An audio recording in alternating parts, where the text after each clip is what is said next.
that's what I need right now, is someone who has my back. And I know the men and women behind me have my back, that's for sure. And let me just say thank you.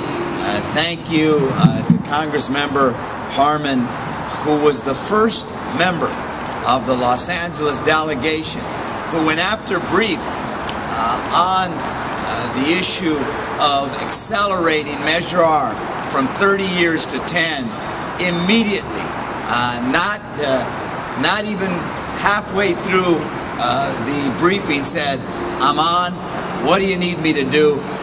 She immediately got together one of the relevant chairs in the Congress and the House, Peter DeFazio, who also got on board this train. And I want to thank you for your leadership.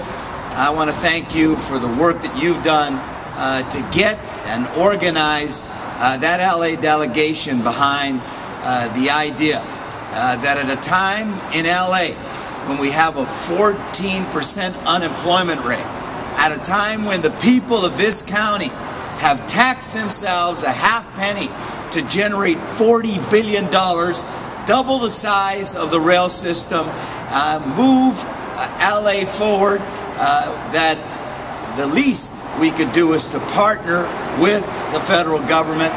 LA coming with money in hand, asking the federal government for a loan guarantee, for a loan subsidy, for initiatives that will allow us to accelerate this program. So thank you so much. And Denny, yes, give her a big hand. And Denny, I don't know about you. You may have walked precincts in 1992, but there's an election this year as well, in 2010. And Jane Harman is on the ballot. So I would hope that you're going to walk precincts again, get the word out, because as far as I'm concerned, when there's a 14.5% unemployment rate, or a 14% unemployment rate in this city, in this county, we are all duty bound to do what we can to put people back to work.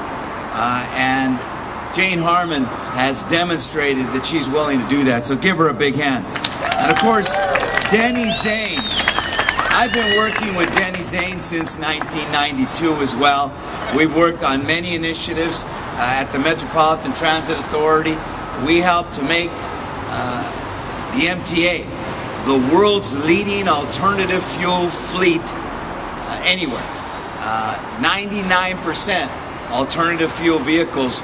When we first got behind that initiative, there wasn't a lot of support for that idea. There were all the naysayers saying it was too expensive, we can't do it, you know, it's not a proven technology. Lo and behold, some 18 years later, we lead the world in alternative fuel vehicles, and in no small part because of the work of Denny Zane. Measure R, another pipe dream for some. They said, no way are you going to pass a half-penny sales tax with a 2/3 vote in the middle of a recession. Denny Zane helped to lead the coalition, and lo and behold, we passed Measure R.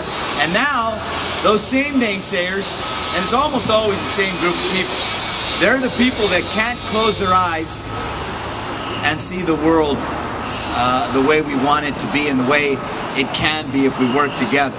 And so Denny's gotten a whole broad coalition together, and I can tell you that a big part of that coalition are the men and women behind me who have made LA work, who have built these freeways, who have built that green line, who want to get back to work and do what we can to reduce carbon emissions, to reduce by 500,000 barrels of oil our dependence on foreign oil, save 10 million gallons of gas, increase boardings by 77 million, double the size of the rail system, put 166,000 people to work, and get LA moving again. So when we talk about what does 3010 do, 3010 means green jobs, it means clean air, it means better transit, it means an economic recovery, it means that LA is going to lead the way in addressing climate change, not just at our port, not just at our airport, not just at the largest public utility, but also in our public transportation system as well. In the city that is known as the car capital of the world, the city with the strongest addiction for the single passenger automobile will double the size of our rail system. But we can't do it without leadership. And so I wanted to be here when Congresswoman Harman said, let's have a rally. Let's rally this city around the idea that we've got to accelerate Measure R, create good jobs. Let's convince the Congress that it's not enough to say, oh, well, there's not the perfect program to fit this initiative. This is a great idea, but we've never done it before. Well, how many times have people told us that? They told us that when we did the Alameda Corridor. And the TIFIA program rose out of the Alameda Corridor.